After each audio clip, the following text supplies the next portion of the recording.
Welcome back, ladies and gentlemen. Feliz is having a tough time in this series against BlossoM. They're down 0-2 currently, and we have two fairly dominating games. I'd say game 2 was a little bit closer in the early game. They had a lot of success with the Alex pick, but as the game went longer, things kind of fell apart. Right. I was really impressed to see Feliz actually play the first, 2, maybe 3 shrines really, really well. But that's kind of the only thing that they did. And to their comp, it was a little bit, I don't know, binary. It was like when they're playing on the point, it's like, wow, they're really good because that's where all their healing, all of their heroes, that's what they're designed to do. When they're off the shrine, it's, well, what do they do, right? Yeah. And that's why specifically that Deckard pick wound up being just so much more effective because it's just going to be really effective all the time, not just on that one specific moment. And it's also very effective on the shrine as well. Oh, well, yeah, also like when Deckard was first announced and we saw his spotlight video and no one really knew what his numbers were and stuff, my thoughts were like, okay, Infernal Shrines, Infernal Shrines, Infernal Shrines. Yeah. Maybe some Cursed Hall. He's going to be so good we could set up his potions and he can fight over one area. Turns out he's very good at both those maps, but also every map. Tomb of the Spider Queen will be the map choice here. This is BlossoM's pick this time, as Feliz will finally move back to first pick as their choice.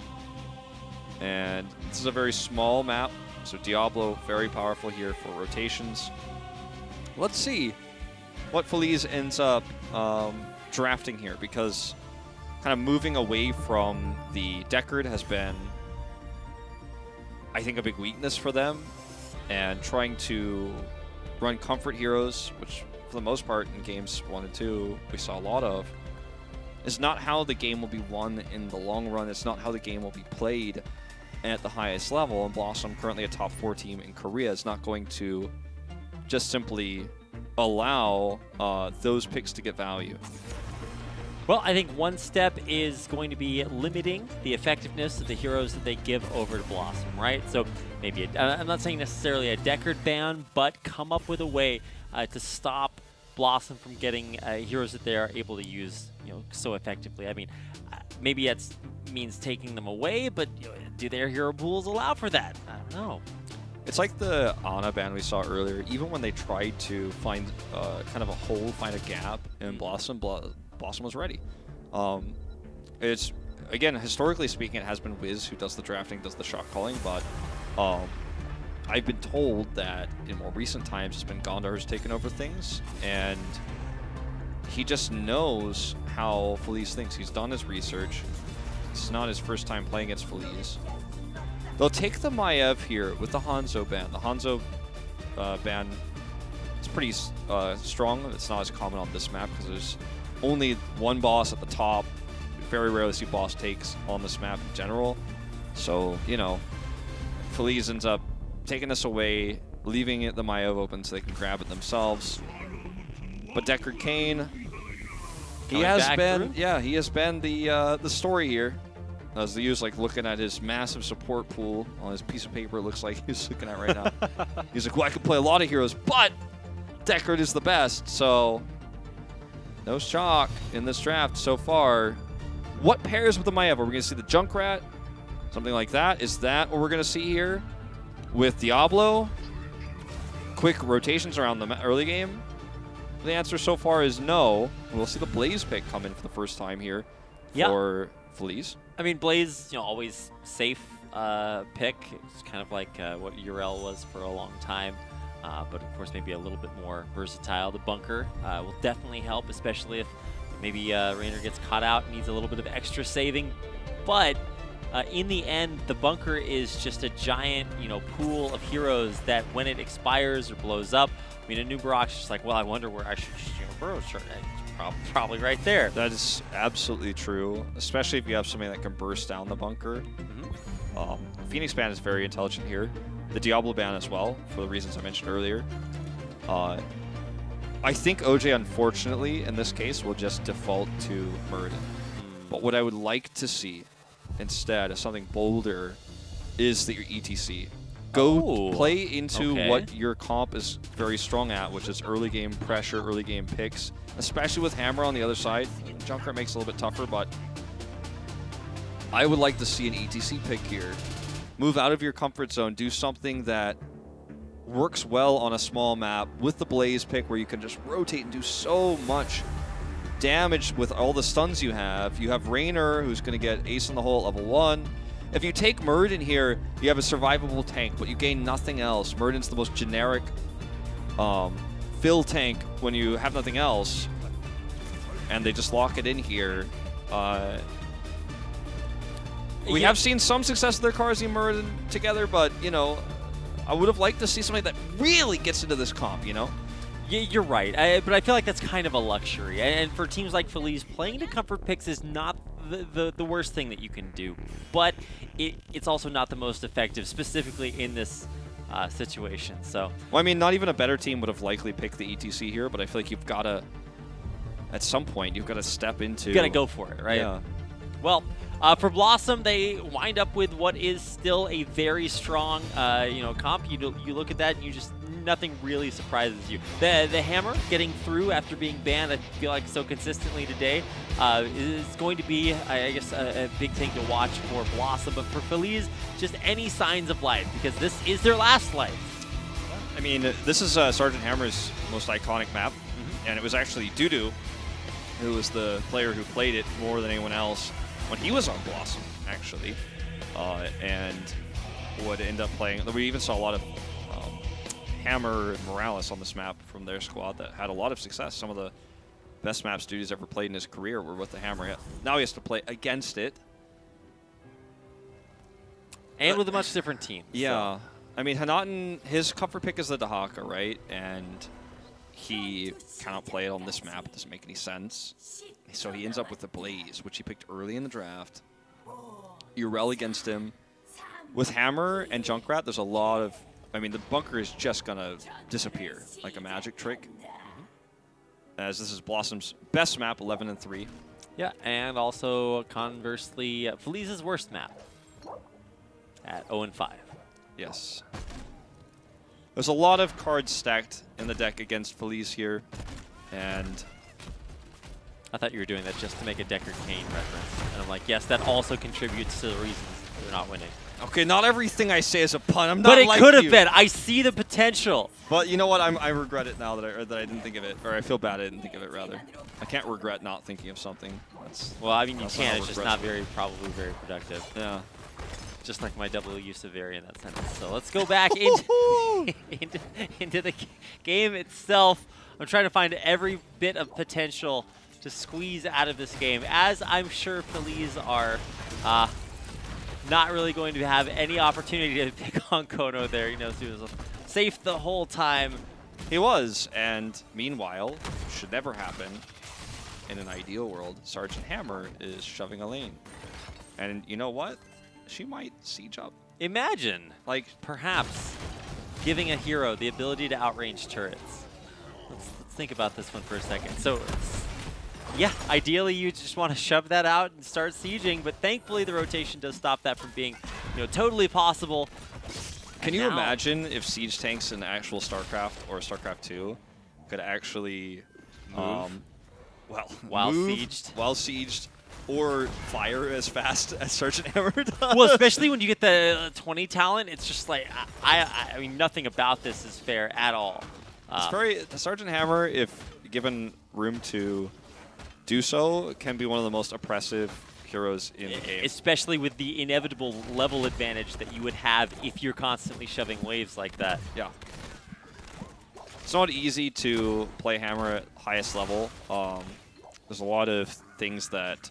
The first thing you have to learn as a Sergeant Hammer player is, in fact, like humility. You have to know that, like, right. you will die if you try to be greedy. You have to be intelligent. Yeah, you have to be humble. You have to know, like, hey, like, I would love to do this. We picked Hammer, so I should, like, have the massive siege damage in this game, and, like, no one should be able to stop me. But you have to know that there are limits, and you will die a lot as you learn the hero. It'll use the Legolas strat, where you wait for the opportune moment. That's actually more of an Orlando Bloom strat, because I got my movies that he acted in mixed up, but you mean when he's like that pirate in that pirate movie? Yeah, what I don't even remember. It's like Pirates of the Atlantic or something like that? Or is it of the Pacific? I can't remember. Pirates of the Indian Ocean. One of the oceans. Yeah. Something like that. It could have been Arctic. It's that movie that's got... it's Sinbad, right? He was a pirate. Yeah, it could have been. There was that actor who played the famous pirate. Jack Sparrow was played by... God, who was it? It was Mark Hamill, yeah. Oh, yeah. One, yeah. Also, he had that one quote about having the high ground or being someone's father. I don't know. Yeah. He was on one side of that. I'm so confused right now. You ever see those like memes that are like a picture and a quote from like different people? Never seen that before, and then they attribute it to somebody else. I'm really enjoying this right now. All right, well, let's see how this turn-in attempt goes for Feliz. They get pushed away a lot of this by the Deckard Cain pick. Yep. You're always under, like, Deckard Cain, he heals and he peels, man. That's right. He heals and he peels. He's like, you coming in here? What about my scroll? Look at this cube. Uh-oh. Yeah, he protect and he attacks, stuff like that. And, yeah. and all of that really enables Modern. Look at that. How much is he unsieging right now? Okay, well, at that moment he did, so thank you for the caster curse. But realistically, not that much. He is able to just sit down in the back and lock down such a huge area. And right now we're just seeing kind of the hinterland of this fight as BlossoM really just locked down control of this. Yeah. Should be their turn-in to get the first web of the game very shortly here. Liu needs to be interrupted, but I mean, that wasn't going to be the turn-in that broke the camel's back, or I don't know. Camel heroes, where are those in my game? Yeah, I don't know. We got to get Rock and Roll Racer first. Gonna have a high priorities. It's like Deathwing. Nah, I gotta. Every time I see the Battle.net heroes, like thing where you choose and it only shows Vikings, I get really sad. The classic heroes. Yeah. Uh-oh. Okay, well, that's not where Mary Day wants to be. But Concussive Mind's pretty good. Helps stave everyone away for a moment. They do get the Web Weaver turn in, so Feliz capitalizes on this one moment very well. But the reality is that if they had capitalized on it earlier, perhaps it would have been more relevant in this game. Mary Day will be back in 6 seconds. Yeah. And by that point, the Web Weavers are going to be doing damage. Modern Life needs to be careful, though, with no Deckard here. They do definitely need to respect, you know, the hero advantage, right? I mean, Meriday's still not back with the team. The Gondar doesn't really respect that, but actually, Anatan in a not totally safe position. Yeah, there was some anti-synergy between the Concussive Mind and the Burrow Charge there, but there could have been a setup that would have been much more potent, but in the end, it's all about just trying to mitigate the effectiveness of these Web Weavers. Which do secure all 3 walls to BlossoM, but no real permanent damage outside of the top keep fort top fort going fairly low. Now still the lockdown coming through. OJ way deep in enemy territory. There's the Concussive Bind, and that is going to be one dead dwarf. Well, he somehow remains alive. He had to get that Stormbolt off, man. Followed up by the charge here. I don't know why you would have said that OJ would have died there. I mean, I knew he was safe the whole time, Wolf. Well, you know. I hate it when heroes live when they shouldn't. Well, I mean, it's he's virtually dead. He did get the nice Stormbolt off right afterwards, but to be fair, I mean, that is his most played hero. He's very good at that, knowing exactly his limits, so we can definitely attribute that to him, knowing exactly how to stress test the hero and make it out alive. Well, BlossoM is about to have 10, and it's a scary moment for Feliz because it's going to be the 10 that gets potentially the double turn-ins. They want to force this turn-in in right before that happens. As, by the way, Sergeant Hammer is split pushing, which only happens at like low-level solo queue. Exactly. There's realistically no reason that should be allowed. Yeah. So it's there, it's happening, and simultaneously, BlossoM are also winning this fight. Yeah, BlossoM is just trying to speedrun this series at this point. I mean, I cannot believe I'm watching Sergeant Hammer solo a fort in a pro game. I mean, like, I'm not kidding.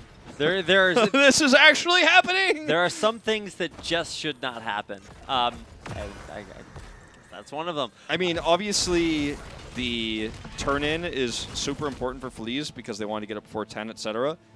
And had they tried to kill Hammer, Hammer probably would have gotten away, and then it's like, then BlossoM got their turn in, and they have 10, so it's kind of a catch-22, but... I mean, realistically, they still lose everything. Yes. In this case, they don't deny the turn in, they don't get that fight before 10, and the bottom web weaver is just going to spit on the bottom fort, and it is going to fall down, and it's going to start threatening the bottom keep. Yeah, pretty sure that a light breeze would blow down that bottom fort. Or the Sergeant Hammer, which, by the way, Wolf, is still split pushing in the bottom lane. Yeah, I mean, the web weaver does put out like a small purple breeze, so I think it might literally happen. I mean, honestly, at this point, Sergeant Hammer might be the one to kill it first. But no, going to join the team, what are you doing? Just go split push more. This bunker is not going to be doing anybody any favors. It's an extra structure for Modern to siege down. Siege tanks for the counter to bunkers, What was man. that? Okay, I'm not sure where Blaze was going, but he is going back home the hard way. And it's the first casualty as these web weavers and, of course, the heroes push through the outer wave of forts, pushing through the bottom one, middle one just now falling down. Top just also will take one more hit. And this is just BlossoM steamrolling, speedrunning, like you said, Wolf. I mean, this is almost all she wrote at this point. Feliz has heroics, but they've been double web weaver turn in. I don't know how I made that into a verb, but if that happens to you, you have such little chance of coming back in the game. Yeah. OJ is continuing to chase this, which I find to be very risky given the circumstances. Is what we call it. I think that was probably the best word to use. Brave. That's another one.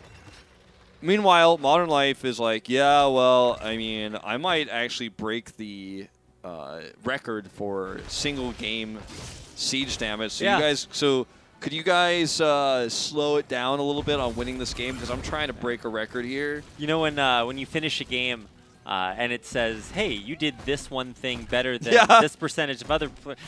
he really wants that siege damage achievement. Okay, the trap misses, so that's unfortunate. Yeah, Gondar, I don't know, his airs need to be a little bit more ripper. Okay, Aimer's like, listen, I know that's where you're going to try to go. Read him like a book. Yeah, like, whoa, dude, you think you're cool trying to go into the back hallway there? I mean, granted, it was like one of those like big font, you know, kindergarten books, but he still read him exactly like that. Able to take him out, it's like, okay, well, you get the golf clap for that one. But realistically, yeah, it is only a fleeting victory. Okay, well, they're going to use the disc here just to try to secure this. And you know what? I don't know. Okay. Oh, I guess they get it. Okay. Meride does the focus of that fire.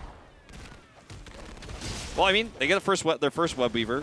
Modern Life is now defensively racking up his siege damage instead of offensively for the first time this game. Okay. Sergeant Hammer is one of those heroes that's not only amazing at pushing with web weavers or split pushing if given room, which should never happen, but also is incredibly good at defending web weavers because auto attack damage very high.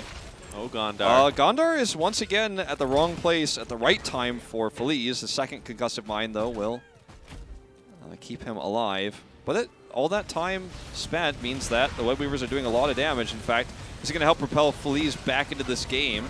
Here comes Hyperion and Web Weaver combined. I mean, that's a good recipe for success pushing through. Maybe they even get this fort, but can they commit to it? Here comes Honkono back around from behind, but maybe a little bit too lonely. Will burrow right on out of there, not before landing a cocoon onto Hanatan. Oh my god, the oh my god, are you kidding me? After the sleep, coming in. Why are there 4 other heroes when all you need is Sergeant Hammer? He's going to be General Hammer after this game, Wolf.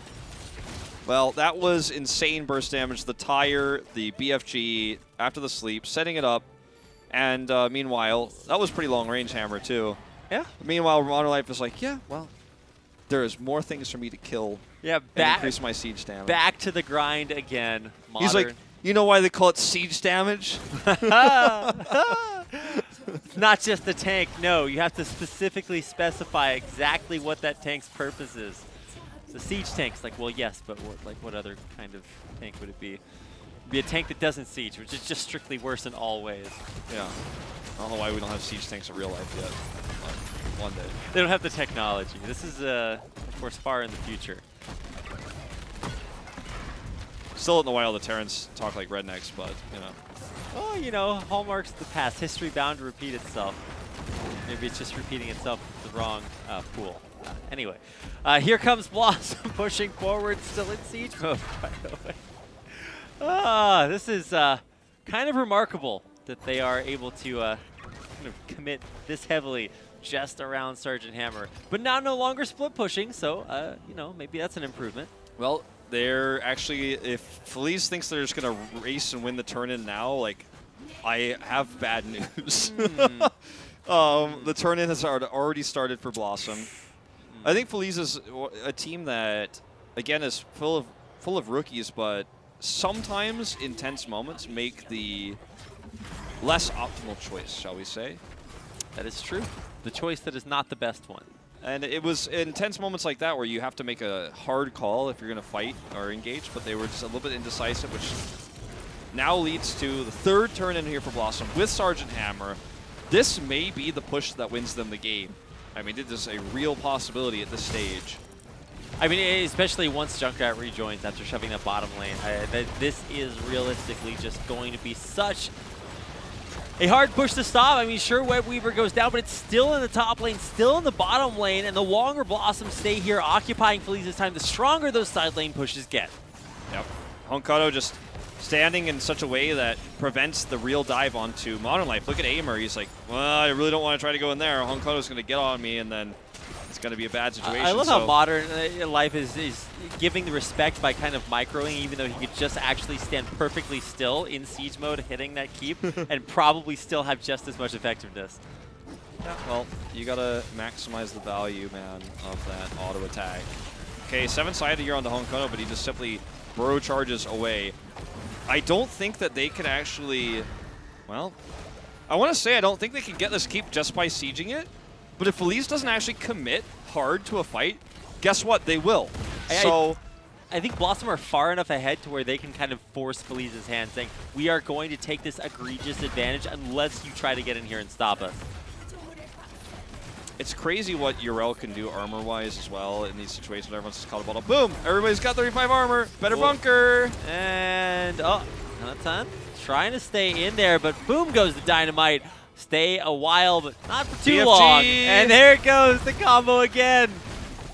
Gondar almost going down there to Dudu. Right-clicks him, but realistically, this is going to be the keep. BlossoM basically just bullied them out of this game, They did. They were like, you're just going to sit here and fall asleep and then get killed, and we're just going to... Like, well, you can't just Sergeant Hammer siege up and push your way to a win here? And BlossoM's like, oh, yeah? Yeah, I mean, they had to like sit there and watch, essentially, as BlossoM... Why don't you guys just watch me take this series from you?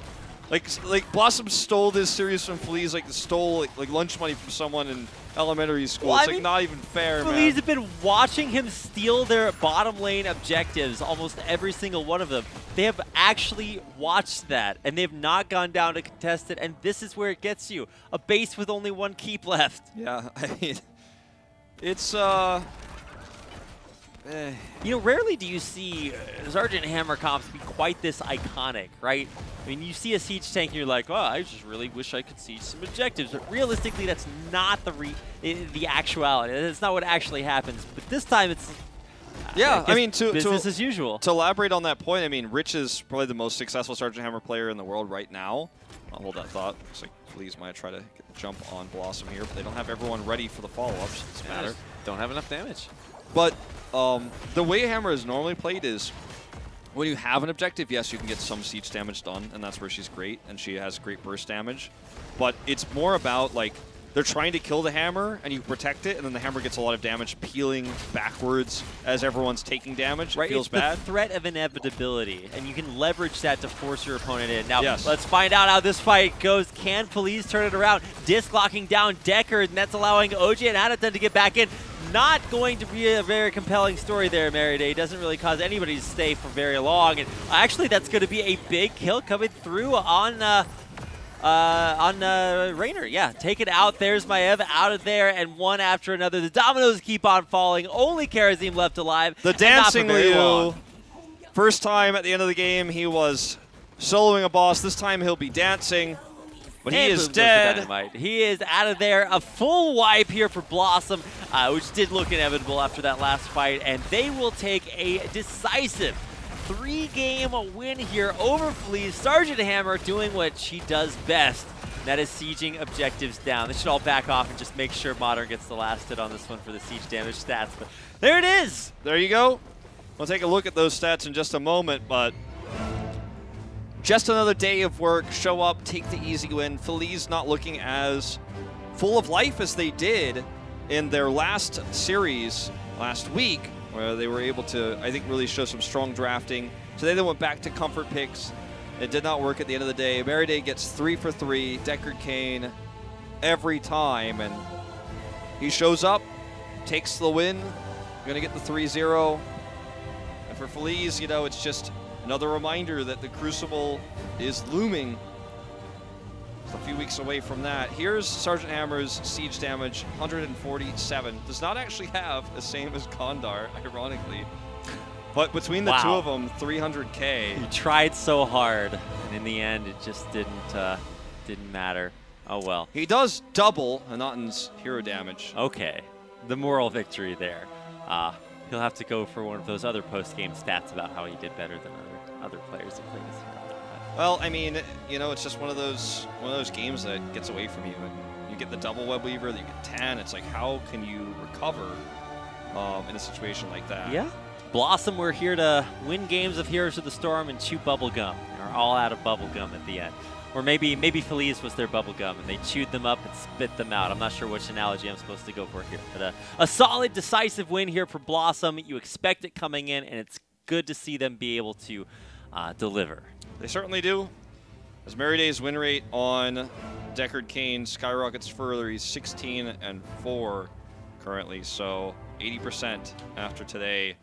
Very, very consistent results on this hero that if you give it to him, he will just succeed. They kept doing that. They would pick, what was that, game 1? They prioritized Dahaka over Deckard Cain and Hanzo. And you look at that and you think they must have a plan to this. But no, they were just get my pencil, sir. They were just going for comfort picks. You could have borrowed mine, but it's okay. Then I would have been like going like this. Like, you like this. This. I could have like tag teamed it. Game 1, so game 1, Dahaka. Game 2, Alex Strasser, reasonable on Infernal Shrines after the bait of the Maiev.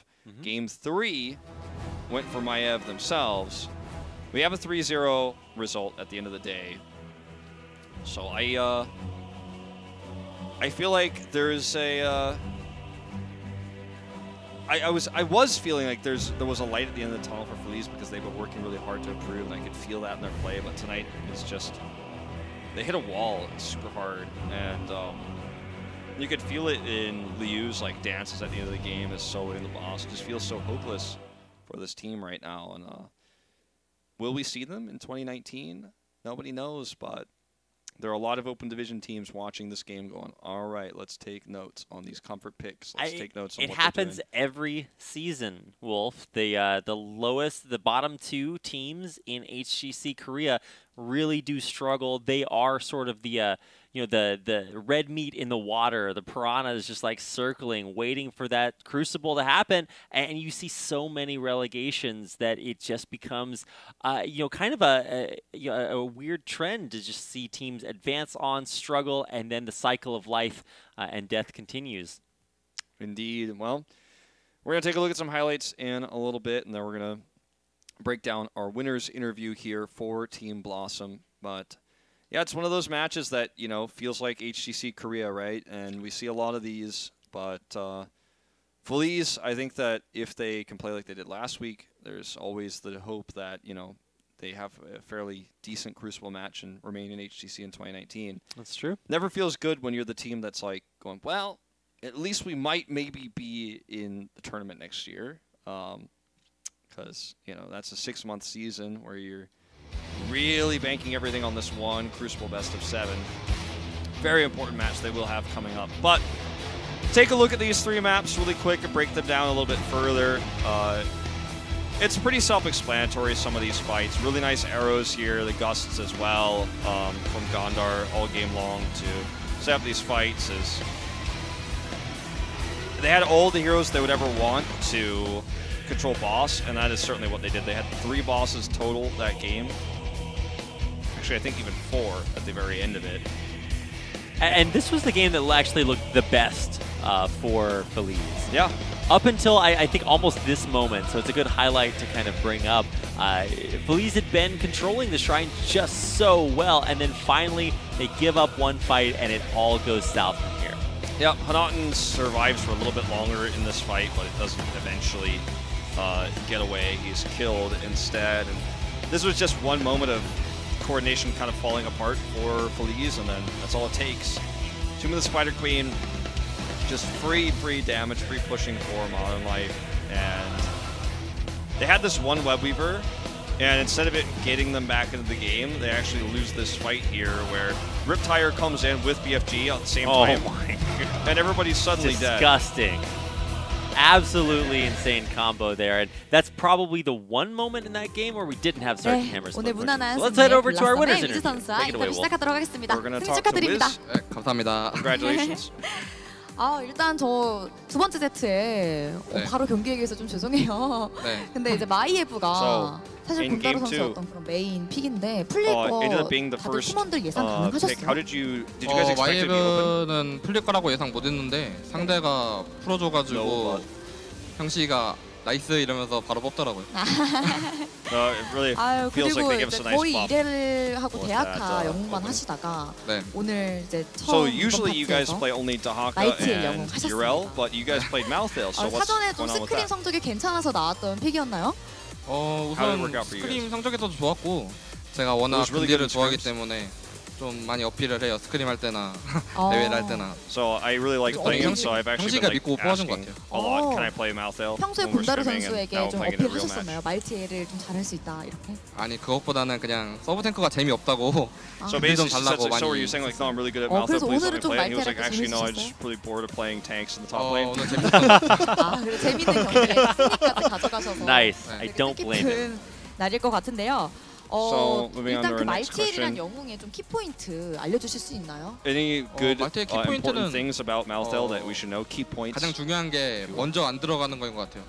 It's important to 항상 know that you should never go in 네, first as Malthael. 선진입을 안 하고 그 W 스킬로 네. 상대 스킬을 한 번 정도 피하면은 좋을 것 같아요. So just try to make sure you hit everyone 피한 with 다음에 들어가서 do some 이제 damage first and then 할 수 있는 teleport 건가요? in with your W after that. Make sure you 가장 secure a 꿀팁이 lot 네. of targets first. 아노바락 같은 거 잠복 돌진 쓸 때 W 쓰면은 씹어지거든.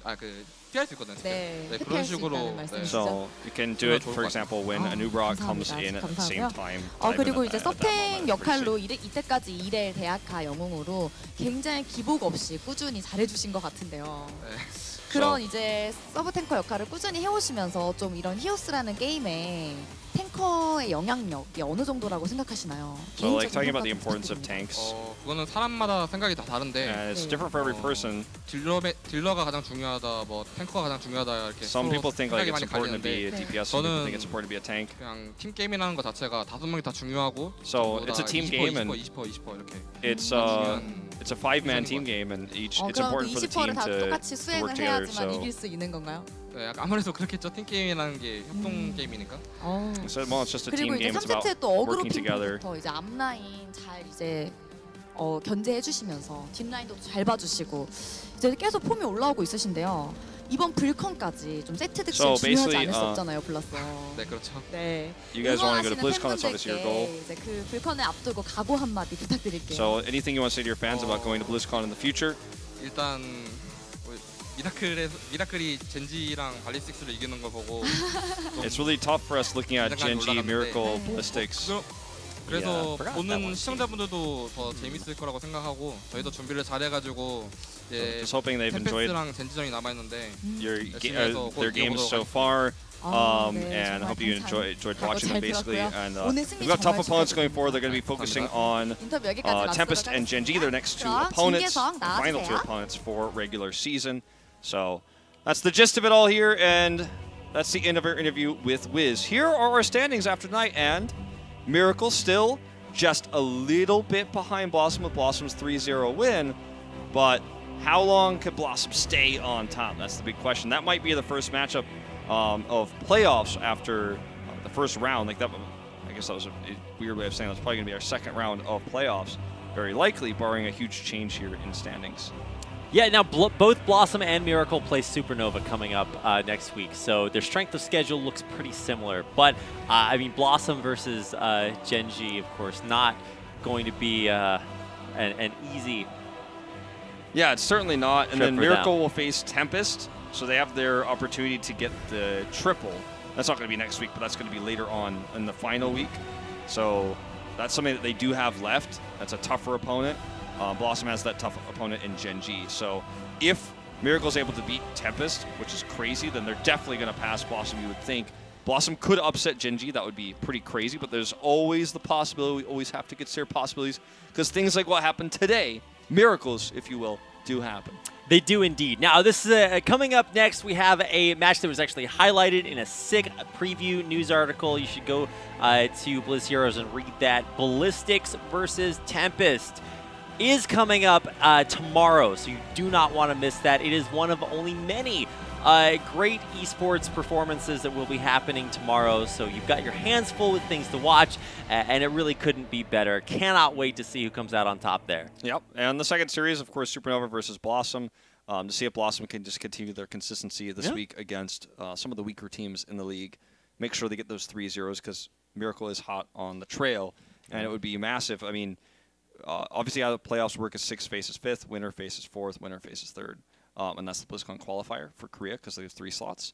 So to pass, BlossoM would actually skip a round of BlizzCon qualifiers for Miracle. So that's a very, and vice versa, they would have to play an extra one in BlossoM's case if they pass. It is really unthinkable for teams from Korea to be anything other than Ballistics, Tempest, and Gen.G. But for the first time in a long time, there may be a challenger. It's an exciting time to be an HGC Korea fan, and we hope to see you back here tomorrow for even more amazing games. Thank you so much. On behalf of Wolf and myself, we hope you enjoy the rest of HGC. See you back here tomorrow.